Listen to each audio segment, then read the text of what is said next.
Halo teman-teman semuanya, welcome back again to my YouTube channel. My name is Kevin Saili. Pada YouTube channel ini teman-teman akan menemukan informasi menarik seputar cryptocurrency. So if you do like cryptocurrency, make sure kalian subscribe channel ini. Teman-teman, welcome back again di video update untuk Cardano. Jadi this time, wait. Nah, ini dia. This time kita bakal bahas situasi terkini untuk Cardano. But before kita masuk ke dalam Cardano-nya, saya pengen sedikit kasih quick update lah untuk kondisi Bitcoin terkini. Teman-teman, kita kemarin udah sempat bahas ya tentang beberapa potential pergerakan daripada si Bitcoin. Saya juga sudah sampaikan terkait dengan trading plan dan bagaimana saya menganalisa langkah berikutnya, atau lebih tepatnya menganalisa lah untuk bagaimana saya melakukan trading untuk next trade daripada Bitcoin, harga Bitcoin gitu ya. Nah, teman-teman, saya pengen tambahin di sini saya ngelihat kita berhadapan dengan sebuah trend line. Trend line-nya itu sudah beberapa kali dites dan sempat fail, dan finally kita breakout, teman-teman. Nah, yang menarik adalah posisi saat ini kita juga sekaligus ngetes terhadap trend line tersebut. Jadi memang ada tendensi cenderung lebih ke arah bullish lah untuk pergerakannya si Bitcoin saat ini. Tapi seperti yang saya sampaikan, terakhir kita ngelihat ya bahwa yang namanya pergerakan saat ini itu memiliki potensi memasuki fase korektif. Ada dua kemungkinan, teman-teman, yang saya perhatikan saat ini. Pertama, kita lagi ngetes terhadap level Fibo 61,8%. Kalau seandainya kita berhasil breakout dari sini, maka sebetulnya secara sentimen itu akan berbalik lebih ke arah positif. Walaupun kita harus menyadari, teman-teman, bahwa ada perubahan karakteristik. Sebelumnya di sini higher high higher low sequence ya.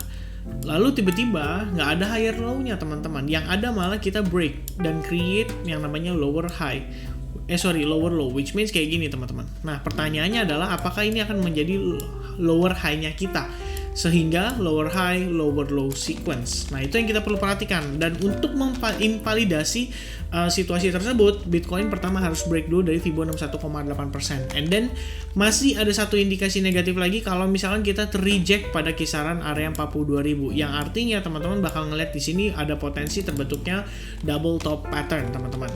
Dan yang perlu kita perhatikan adalah proses ini keseluruhan bisa saja baru A wave-nya ya, bisa jadi B wave-nya kayak gini, and then expanded flat corrective pattern, atau maybe zigzag corrective pattern, flat corrective pattern yang regular, atau maybe teman-teman hanya running flat corrective pattern saja. Jadi istilahnya wave 2-nya seperti ini, lebih kurang gambarannya. Nah, kemarin kita udah bahas, teman-teman, sebenarnya terlepas dari ini wave 2 atau ini wave B, basically kita sama-sama memang melihat ini sebagai sebuah potensi pergerakan yang cenderung korektif, which means kalau misalkan kita menilai dari sini, teman-teman, ini kalian bilang ABC corrective pattern juga bisa-bisa aja, dan menurut saya fine-fine saja ya, tuh.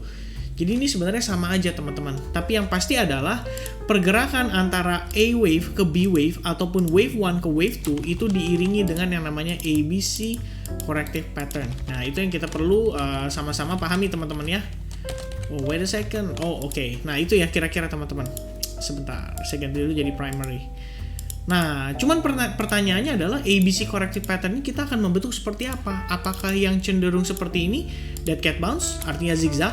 Apakah cenderung seperti ini, bisa jadi expanded? Ataukah cenderung yang namanya running flat, teman-teman? Which is sedikit lebih tinggi and then langsung take off ya. Intinya sama-sama saat ini kita berada di dalam fase korektifnya, dan saya merasa lebih baik sih kita lebih play safe ya, karena nanti malam akan ada speak dari Jerome Powell ya di jam 10 malam dan di jam 12 malam. Ada 2 session dia speaknya, teman-teman. Lalu yang tadi saya sampaikan, sebenarnya antara wave 2 maupun wave B wave itu sama-sama, teman-teman. Kalau satu ke 2 itu ABC, sementara dari A ke B itu ABC juga. Jadi memang ya menurut saya bisa terjadi ya.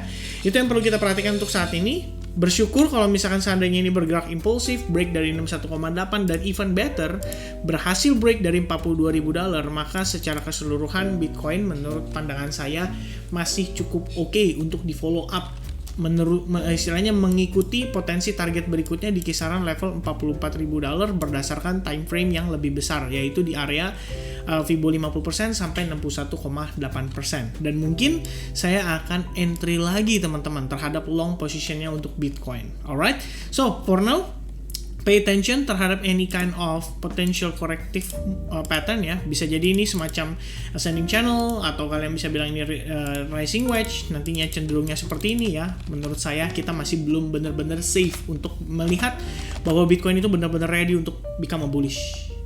Oke, teman-teman.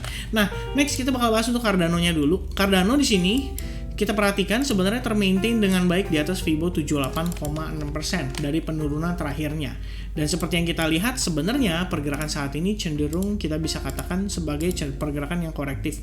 Ini kita bisa consider sebagai terbentuknya si descending triangle, or kalian juga bisa bilang ini sebagai sekedar range aja. Jadi lebih kurang kita itu sebenarnya cuma mantul bolak-balik aja antara range 0,98 dan 0,91. Tentu saja kalau misalkan Cardano bisa tembus dari area ini, kita bakal ngelihat Cardano berpotensi untuk ngejar ke wave $1 kembali. Dan kalau misalkan dia reclaim $1, ini sebenarnya merupakan kabar yang cukup baik. Artinya Cardano itu mengkonfirmasikan potensi higher low-nya pada kisaran area ini, teman-teman. Dan berarti next movement-nya potentially cenderung ke arah penguatan atau bullish, teman-teman. Alright, next kita bahas lagi untuk si Cardano, tapi this time dari time frame hourly-nya. Karena sebenarnya dari time frame hourly saya mendapati satu kondisi yang menurut saya cukup menarik. Sebelum terbentuknya si bearish flag pattern ini, kalian bisa lihat ya bahwa pergerakan kita overall itu cenderung membentuk yang namanya ascending broadening wedge pattern. Jadi buat teman-teman yang mungkin baru nonton di YouTube channel ini, sekali lagi saya sampaikan ini adalah ascending broadening wedge pattern. Ascending ini bisa datang dari atas, bisa datang juga dari bawah, teman-teman. But in the end, secara probabilitas ini akan lebih condong ke arah bearish. Jadi kalau kita lihat ini, lebih kurang situasi kita seperti ini, teman-teman. Ya, kita lihat market terbentuk ascending broadening wedge datangnya dari bawah, which is kayak gini, teman-teman. And then kita bergerak korektif di dalamnya, tapi cenderung menguat, which is impulsive. Dan sekarang kita posisinya breakout atau breakdown daripada si ascending broadening wedge pattern-nya. Dan kalau kita perhatikan, teman-teman, proses yang kemarin ditunjukkan oleh si Cardano, atau lebih tepatnya sekitar tadi siang, teman-teman, itu merupakan proses retest terhadap resistance line-nya yang saat ini, support line-nya yang saat ini berfungsi sebagai resistance line. Jadi kita perlu perhatikan nih, apakah Cardano di sini masih akan tertekan oleh selling pressure-nya? Karena seperti yang kita lihat, teman-teman, ini tekanannya menurut saya cukup kuat. Ya, kita bisa lihat dari sini terbentuk yang namanya inverse V formation, dan sekarang kita bergeraknya cenderung korektif. Bahkan saya bisa katakan ada indikasi kita cenderung membentuk yang namanya bearish flag pattern. Jadi kalau teman-teman lihat lagi, ini adalah bearish flag pattern ya, dari segi bearish flag pattern chart. Lebih kurang penampilannya seperti ini, teman-teman. Looks ugly, but ya, inilah yang kita lihat saat ini ya. Mudah-mudahan sih sebenarnya jangan sampai kita breakdown lagi. Karena kalau misalkan kita lihat Cardano breakdown lagi, maka potentially target yang akan dituju this time adalah kisaran range 0,92 sampai 0,91 based on Fibonacci retracement antara Fibo 50% dan 61,8%-nya. Oke. Nah, so far itu yang perlu kita waspadai. Harap perhatikan dulu, teman-teman, bagaimana reaksinya si Cardano sendiri. Kalau misalkan kita mau lihat dia menginvalidasi, at least dia harus breakout dulu dari resistance line-nya, dan kemudian breakout lagi dari resistance yang ada pada pergerakan sebelumnya, teman-teman. Karena kita sadari di sini kita terjadi fake out. Nah, itu perlu kita perhatikan, karena kalau misalkan berhasil breakout dari sini juga, teman-teman, ini bakal jadi kabar baik buat pergerakan time frame daily. At least kita bakal mencoba untuk ngejar sampai kisaran area 0,98, teman-teman, before kita mendapati Cardano kembali bergerak impulsif. Untuk saat ini, perhatikan dulu potensi bearish flag pattern-nya. Seandainya dia gagal breakdown, maka ini akan menjadi indikasi yang cukup positif untuk Cardano kembali penguatan, teman-teman.